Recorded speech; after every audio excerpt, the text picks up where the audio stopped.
కనుమ రోజు ప్రయాణాలు ఎందుకు చేయకూడదో తెలుసా? తెలుగు ప్రజలు ప్రతి ఏటా సంక్రాంతి పండుగను ఘనంగా జరుపుకుంటారు.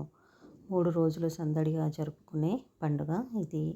ఇందులో మొదటి రోజు భోగి, భోగభాగ్యాలను ప్రసాదించేది భోగి అని చెబుతారు. రెండవ రోజు సంక్రాంతి. ఈరోజు పితృదేవతలను పూజిస్తారు. మూడవ రోజైన కనుమను పాడి పశువుల పండుగగా చెబుతారు. ఈ రోజును వ్యవసాయానికి సాయపడిన పశువులకు రైతులు కృతజ్ఞత చెప్పే రోజు. రైతులు ఈరోజు వారు పండించిన పంటను తామే కాకుండా పశుపక్షాదులతో పంచుకోవాలని పక్షుల కోసం ధాన్యపు కంకులను ఇంటి గుమ్మాలకు కడతారు.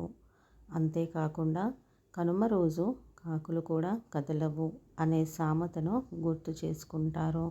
అంతేకాకుండా కనుమ రోజు ప్రయాణాలు చేయకూడదని పెద్దలు చెబుతుంటారు. దీని వెనుక ఉన్న ఉద్దేశం ఏంటంటే, పల్లెల్లో పంటలు పండించడంలో పశువులు చాలా బాగా ఉపయోగపడతాయి. అందుకే రైతులు వాటిని కనుమ రోజు పూజించి ప్రేమగా చూసుకుంటారు. కనుమను ముఖ్యంగా పల్లెల్లో వైభవంగా జరుపుకుంటూ ఉంటారు. పంటలు సాగు చేయడానికి మూగజీవాలు పోషిస్తున్న పాత్రను రైతులు ఎప్పటికీ మర్చిపోరు. అందుకే తమ జీవనాధారానికి మూలమైన పశువుల పట్ల కృతజ్ఞతతో ఉంటారు. అంతేకాకుండా కనుమ రోజు వాటికి విశ్రాంతిని ఇచ్చి పూజిస్తారు. నదీ తీరాలతో పాటు చెరువుల వద్దకు పశువులను తీసుకెళ్ళి స్నానం చేయించి పసుపు కుంకుమలు దిద్దుతారు. కొంతమంది వాటికి మువ్వల పట్టీలతో అలంకరించి హారతులు ఇస్తారు. ఏడాది మొత్తం రైతులతో సమానంగా కష్టపడే పశువులను కనుమ రోజు ఎలాంటి పనులు చేయించకుండా విశ్రాంతి కల్పిస్తారు. సాయంత్రం పూట పండుగ రోజు పొంగలి చేసి నైవేద్యం పెడుతూ వాటి పట్ల ప్రేమను చాటుకుంటారు. ఇలా చేయడం వల్ల వృద్ధి, ధనధాన్యాలు కలుగుతాయని నమ్ముతారు.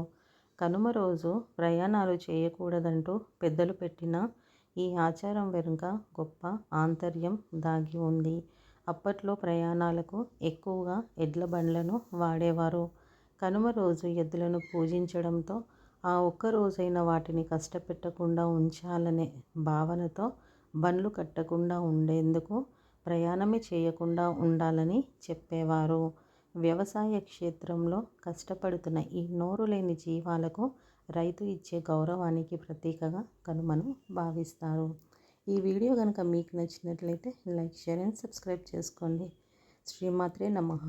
కనుమ శుభాకాంక్షలు.